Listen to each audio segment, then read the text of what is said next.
dying wish is that you be the new boss of the Balbano family. Oh my God, that is so exciting! How are we supposed to appear strong when she is this? Would you say that to a male mob boss? I made muffins! Wait! It's just like The Godfather. I never saw The Godfather. Okay, look, it's really hard to find 3.5 hours. Mafia Mama, rated R. Hello everyone and welcome to another movie review. I am happy that you can join me today. If you are new to this channel, welcome. Click the subscribe button below, click like and share this content.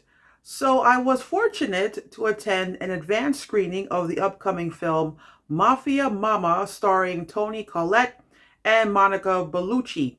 It will be released in theaters on April 14th. So let's get into it. What is this movie about? According to reports, Mafia Mama is considered to be an action comedy. And most Hollywood action comedies usually have male protagonists, so this film having female protagonists is a pleasant surprise. In the first scene of the movie, you see dead bodies lying on the ground everywhere while a woman in heels is walking through looking at the carnage. Then you see Monica Bellucci's beautiful face as she is calm and cool. She's not alarmed or disturbed by what she sees. She doesn't look surprised, but she is pissed. And I am thinking to myself, hell yeah, because I am a fan of Monica Bellucci. So the film cuts to Toni Collette, who plays Kristen, a middle-aged woman, looks like she works for a marketing company, and we see her saying goodbye to her son, who is going off to college, and we find out later on that her former rock musician, broke-ass husband is having an affair. So when Kristen catches him in the act, instead of her going berserk, she just stands there and cries. So clearly, Kristen is a passive person in her life. The character reminds me of a line in The Holiday. There is a scene where a screenwriter neighbor is talking to Kate Winslet's character, and he tells her, "You're acting like the best friend in your own life when you should be acting like the leading lady." That is Kristen. She is not the leading lady in her own life. But that's about to change when she finds out her paternal grandfather died. When she lands in Italy, she meets a hot Italian guy, his auntie, and her 2 bodyguards, but she doesn't catch on why she needs bodyguards. At the funeral, she meets her grandfather's secretary, Bianca, played by Monica Bellucci, and her cousin, Fabrizio. A shootout breaks out at the funeral, and Kristen still has no idea what is going on. When Kristen finally gets to her grandfather's house, she finds out that he is a mafia don.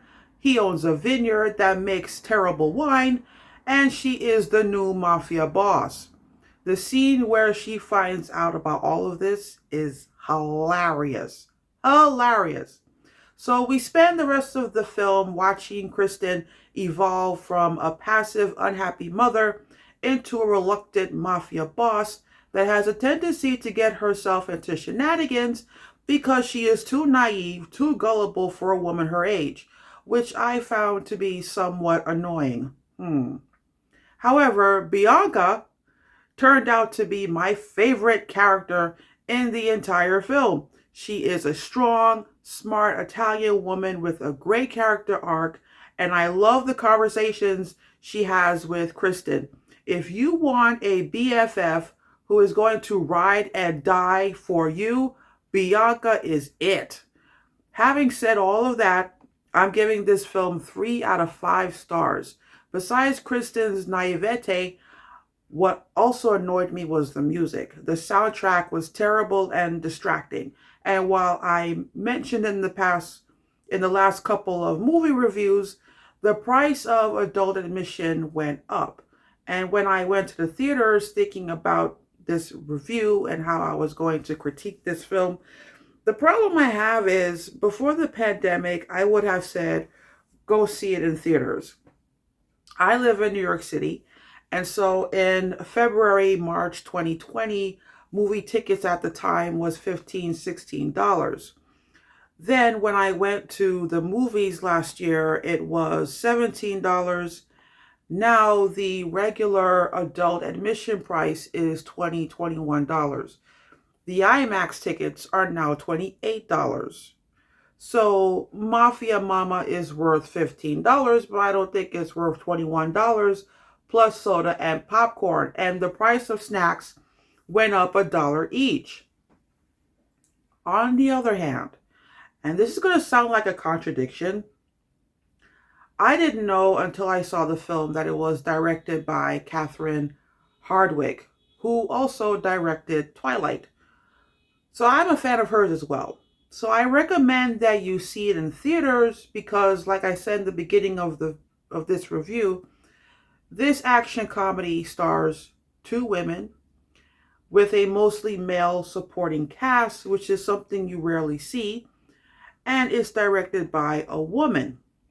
And in case you don't know, about 1 out of every 20 filmmakers are women.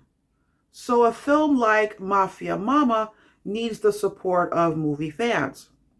Hardwicke did a good job overall, and the action scenes are fun to watch, and overall it is funny. So that is all for today, folks. And I will see you next time with another movie review. Until then, have fun at the movies.